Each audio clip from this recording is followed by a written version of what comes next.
I'm still able to, you know, live a life that... Not like a 30-year-old. That's the problem with the black man. He won't grow up.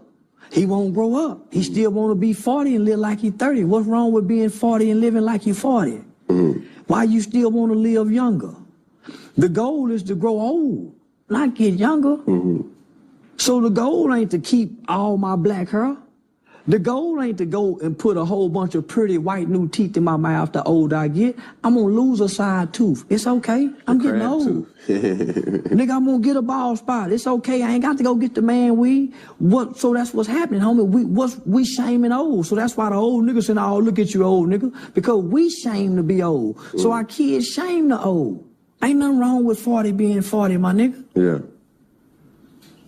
But what got you onto this activism in the community? Because I had people who poured into me when I was a fool. So before I got out the juvenile system, I wasn't exposed to gangs. Yes, sir. I grew up in an upper middle class neighborhood with white kids from the 3rd grade. I don't know nothing about the hood shit. Nigga, I used to go to my Aunt beating them house and see them nigga with the blue flags. And then I saw that shit on Colors, on TV. I didn't know what that shit was until I went into the juvenile system. So when I got into the juvenile system, you see rolling 60 Crips, you see rolling 30 Crips, you got Altadena Block Crips, you got original Swamp Compton Crips, you got Fire Deuce Hoover Crips, you got GDs, you got Black Gangster Disciples, you got Spanish Gang, so you got all these different gangs. And it ain't no football team. And I'm gonna be here for the next 4 to 7 years. Get in where you fit in. Correct. Because this is the boy sport in here.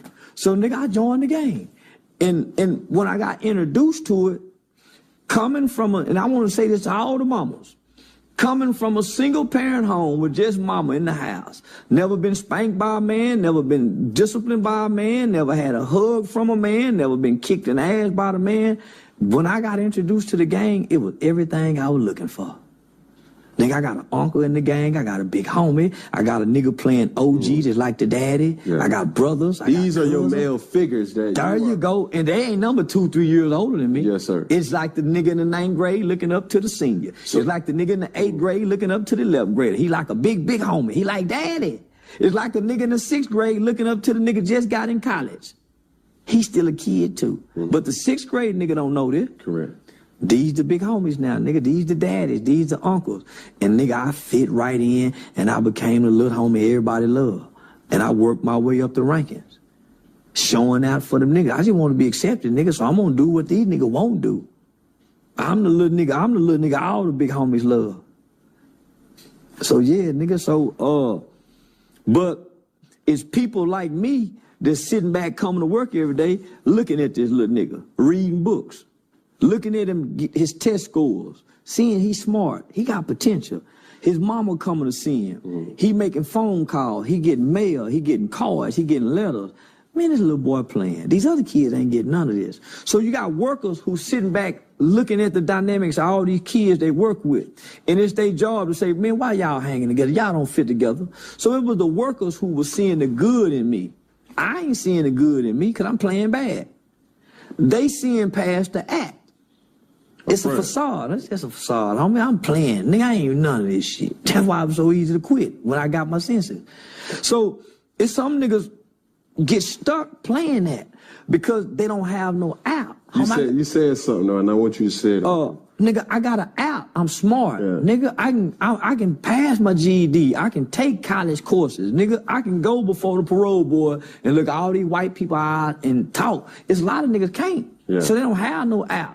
Nigga, they ain't got no mama sending them scriptures. They ain't got no mama calling praying with them. They ain't got none of it. So I'm hanging with these niggas with no app, but I got an app. Yes, sir. So it was the workers who made me realize, homie, you bullshitting. So when it was time for me to go back to court, part of the law is you go into the juvenile system until you're 18. 30 days prior to your 18th birthday, you go back before your sentencing judge. And the sentencing judge will make a determination whether you're going to be transferred to the adult prison system whether you're paroled or you're recommitted back into the custody of the youth system. Now, if you're recommitted, then that means the juvenile system has jurisdiction over you until you're 21. You get out at 21 and you're free. Your record is sealed. If you go to prison, then you do the remainder of your 12 years. So I'd already done 4 years at this time on 12. My victim's family played a big part in me not going to prison, because they was a forgiving white family. So I could never be angry and hate white people, because I took a white man's life only for their family to be loving and forgiving. And so it's hard for me to develop hate in my heart. I hate things, but I don't hate people. So I actually got to look at these people and hear the words, I forgive you, we forgive you. Not only that, I had a compassionate judge. My judge is the same judge who sentenced the little white kid Ethan Couch to the 10 years probation for those 4 DWI murders. Judge Jean Boyd. So in her defense, many people believe she should have sent that little white kid to prison. And many people believe she should have sent me to prison, because that was a recommendation for the state for me to be transferred to the adult prison system. Remember, I told you my mother said, "No, I'm not asking for him to be released." If I would have been released at 18, I was bringing home the gangbanging mind. At 21, I brought home the youth advocate mind, because in those 3 years, I began to work the programs. Hold on, sit tight real quick. So you say at 18, you went back in front of the judge for a transfer hearing. Transfer hearing. Your mom had the opportunity to either say, I would have been paroled home that day. I would have came home and been on parole for 3 years. And free in essence, but you had parole. Yeah, I would have been free. I could have, at 18 years old. And she said what? The judge specifically said, "Ms. White, are you asking for your son to be released today?" And my mama looked at me and looked at the judge and said, "No, Your Honor. I think he need to go back and work the programs," because they were great programs. They was programs that focused on not just rehabilitation, but resocialization and repairing a child from the childhood trauma that most children who commit these type of crimes endure. I hadn't really had no trauma, homie, that I thought at the time, other than the fact that my daddy wasn't there. That alone is trauma. That alone is traumatizing. Yes, sir. On top of the fact that your mother is there and she's not there, that's even more traumatizing. On top of the fact that you're having surgeries where you're being put to sleep, which is hindering some brain functions, right? So I learned a lot in those 3 years, but there's a fast growing process from 18 to 21 where a kid can develop and grow at such a rate it surprises many. It's not a big difference from 18 to 21, but if you nurture a child and you put a child in the right environment, in the right setting, that kid can grow to full potential in 3 years. And that's what happened with me. So within 3 years, so from 18 to 21, I went from playing leader of the Rolling 60 gang to within 2 years, and this wasn't me fronting. This was the real me. I was fronting as a gang member. This was the real me excelling. Homie, they used to take me off campus. That's where I told you I spoke at Blaine College. I spoke at Texas A&M, Prairie View, every college in around there, UT, the Aggies, all the high schools. So my last year and a half, 2 years of being locked up, I would go out and do public speakings and motivational speakings at colleges and universities and high schools. So they groomed me for this. It's just that when I got out at 21 in 1998, my record was sealed, no felony convictions, but my identity was tied inside the juvenile system. So I came back out here, nigga, with a murder case that everybody know as a, nigga, so, nigga, we root for the killer. So I come back to my peers who I know from school, nigga, I'm known as a nigga who caught a murder case. Those are accolades, right? So in 1998, when I walk out of the juvenile system, all of my childhood issues had been resolved. Like I was pure and innocent. but I didn't know how to talk to girls. I've been locked up from 14 to 21. Look at that big old gap. You know how much shit go on from 14 to 21? Nigga, I didn't know which way was north, south, east, or west. When I left, if you was cute, you can get a girl. Nigga, when I come home, it's about money. The dope boy nigga. This the dope boy era now. So, culturally, gangbanging dying out. So what I'm gonna come out here and do? Niggas ain't gangbanging in 98. I kind of really want to gangbang, but I don't know what to do gangbang. I had never been introduced to gangs in the free world. So it was easy for me to walk away from this gang mindset. That was just in the juvenile, the past time. So when I come home, homie, you do what most people do, homie. You go back to the old people, the old places, and the old things. I tried to work, but nigga, I ain't know how to get up and go to work. Been locked up since I was 14. Y'all don't know how to get up and go to work. I don't know how to wake myself up. I've been getting woke up. When it's time to eat, nigga, I don't know what to eat. I've been looking at the menu. The menu been saying what we go eat. How I know? Talk to, because at that time, nigga, re-entry is something big now, but nigga, re-entry was unheard of back then, let alone juvenile re-entry. So there was no church, there was no family member that a nigga can talk to and say, man, I'm having some inadequate issues, nigga, I don't know what to do. So I'm trying to date girls my age, but the girls I'm dating saying stuff like, you need a high school girlfriend. Man, I don't know what the fuck she mean, but my conversation ain't on their level. So, nigga, what do? You go with the culture, right? So what was the culture doing at that time? Selling dope. Master P had just dropped that motherfucking ghetto dope. Man, crack like this, ghetto dope, and taught you how to cook crack from step 1 to step 10. So I decided to go to college because one of the benefits of aging out of the juvenile system in the state of Texas is that you become a ward of the state. So once you get adjudicated for a crime, your parents are no longer your parents. You become a ward of the state. So meaning you're a state baby. So one of the benefits of being a ward of the state is they pay for my college tuition up to a PhD. So right now I can go back to college and they still pay for my college tuition. So that was one of the things that I tried to do when I first get out, but I ain't had nobody guide me. So I went to go enroll at the University of Arkansas in Fayetteville, Arkansas. In the process, I had a cousin who was going to school up there. He was the president of the BSA, Black Students Association, and he had a fascination with wanting to be the weed man. So me and him come home one day. He done got the football playing niggas money. He done went and got 10 pounds of weed. I don't even know how much a pound of weed cost away. I just decided to drive. Get stopped and get pulled over with 10 pounds of weed, catch a drug trafficking charge. I hadn't even been out 8 months. After gone been 7 years. 90% of juveniles are rearrested within 1 year after being released. 85 to 90% of adult inmates are rearrested or back in prison within 5 years after getting released. Those numbers don't lie. So I fit in those stats. I ultimately ended up getting 6 months prison boot camp, 5-year deferred adjudication probation. In the process of trying to complete those 5-year deferred adjudication probation, a nigga just trying to find an identity. From 21 to 30, the black man, the black boy, he struggled with trying to find an identity.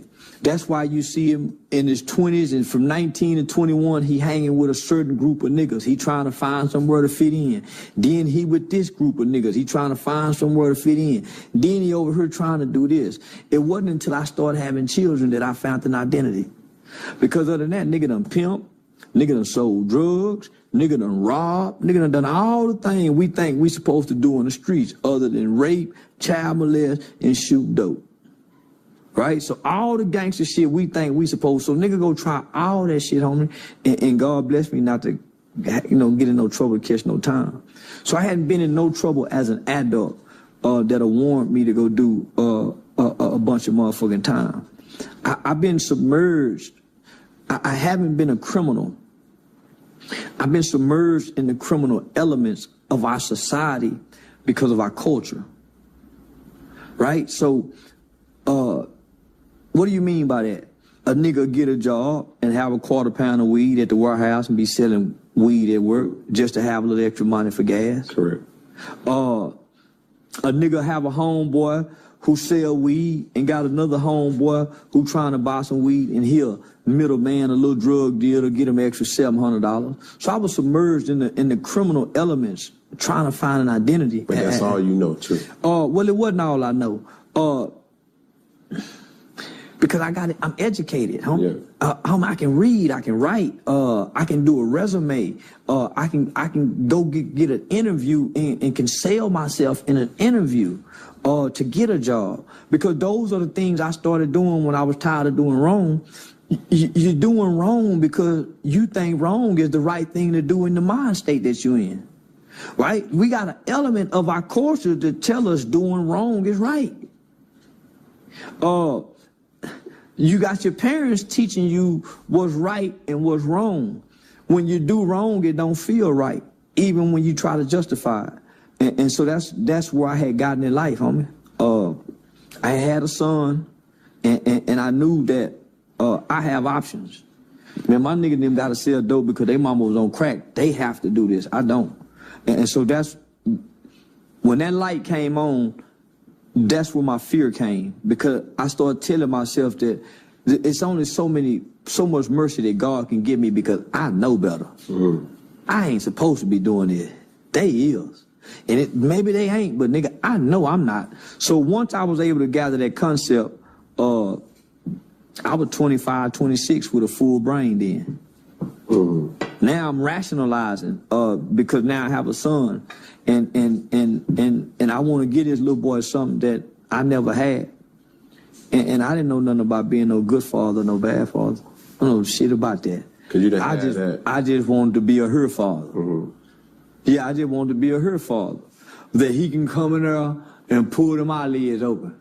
Right. Touch the nose. Slob on my face. Mm-hmm. I ain't know nothing. And I figured me and him will figure it out together. So that was my approach. Me and him will figure this out together. So I learned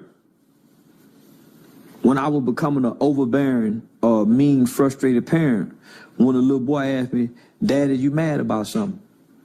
I mean, I'm taking some shit out on him and he can tell. Yeah. So I learned through the kid what's a good and bad father. And to this day, I've been a day one daddy. I don't have no unexcused absences. I've been having perfect attendance in fatherhood. Yeah, I got perfect attendance in fatherhood. I like that. Hey, how many children you got, bro? I got 2 by one woman. Okay. So I had my son. Yeah, I know. Yeah, I know I can't, but I think it all the time. Yeah, I just want to make a house. But this is like 90% of this video up until this point. You have been. I want to be a sorry motherfucker sometime, homie. It's hard being a good daddy all the time, man. Nigga, I want to be a sorry motherfucker. I want to see at least what it feel like. I at least want to see what it feel like. You want to feel, you know what it feel like. You was a part of that. No. I know what it feel like not to have. I don't know what it's like to be the one, to cause. That's so contradicting. I know, man, but shit, fuck it. Man, I want a Section 8 baby, man. I just see sometime and send the child support there too. Come fuck the mama, high five the baby, play the game, rub him on the head, and then he grew up and make it to the league and I show back up. Do you think he gonna show up in the league with who skill set, the mama or you? The stepdaddies. Cause that's normally who developed them niggas, the stepdaddy. Then taught that nigga how to run them routes. Go that way. Yeah, nah, homie, but listen, it's all right to want to be a low-down, dirty motherfucker and admit it, but you're not. I'm listen, I want to have a baby where I done left behind I want to be, man, I want to be dirty sometime. I want to be. Do you think you got that really in you to do, though? No. Okay. Mm-mm. Nah. But saying it is just something. It just left out there in the universe to just say I don't want to be an ain't shit daddy. Well, I'm just saying there's a possibility that I may make a baby here in the future with the fame and stardom that I got, and I may not be able to be there for the baby. This is coming from a person who has 7 children and 1 on the way. right? I could never see myself not being a part of my children's life. Me too. This is what I used to say when the first kid. And I had my first son. I said, man, mama, I can't see myself loving no other kid the way I love this child. I couldn't imagine, nigga. Then that little girl came. Boy, you love her equally. So I'm saying that. I also said, nigga, as soon as I get a chance to sell out, I'm gonna sell out. First chance I got to sell out, I ain't sell out. Sell out what? Your people. Yeah, I had a chance to sell out. It's like, you talking about snitching? No, sell out, be what they want us to be against black people. Cooning. Yeah. Yeah, I had a great opportunity to do that. And you don't think he been doing that? Nah. I take my money and give it to the black people that people don't even know exist. So, can we keep it funky? Yeah. Like, I'm talking about real funky. This the Funky Podcast, eh? That's what Funky it is. Fridays, just keep it funky. Say that. So, when I see Charleston White, right, and I know of really what you stand for, I respect what you stand for. How it's articulated sometimes is something like, why you gotta go all the way over there? For example, this is quote unquote coming out of what you said. Fuck Deion Sanders and his sons for leaving Jackson State. Fuck Nipsey Hussle. Fuck King Von. Fuck Jay-Z. Yeah, fuck them niggas. What? That ain't cooning? Nah. What enlighten me? They don't say that niggas say fuck LeBron James. LeBron James get mistreated more than any athlete in the world. I ain't saying that for white people. But niggas don't say that. Niggas ain't my kind of niggas. These niggas go to white people stadiums and buy popcorn and hot dogs. So you ain't never been to a football game? I do, but I ain't paid for it. And I don't buy no hot dogs and popcorn. So what you do? I really don't watch sports at all. So what's your thing? Strip club, hoes, and po nigga babies. And not fucking they mamas. Like the Little League football coaches. See, I'm the nigga in the projects and in the ghetto that give away the toys, make sure the kids get and don't touch their mama's pussies. I ain't like them other niggas. So I can say fuck Deion, cause nigga, Deion coached in my city before with Prime. Nigga, I know the Eastside Falcons used to play, so I know about Deion. Hey, that ain't respect worthy for you to say, you know, even though. No, that ain't respect worthy. Because what I saw was, and I ain't really saying fuck Deion, I'm telling black people to say fuck Deion. Because what happened, we took our love and our support to Colorado and we forgot about all these HBCUs that's winning or losing. We ain't said high five them. We don't know one black coach at HBCU. Okay, now stop. Because, like I said, behind everything that you say has some truth.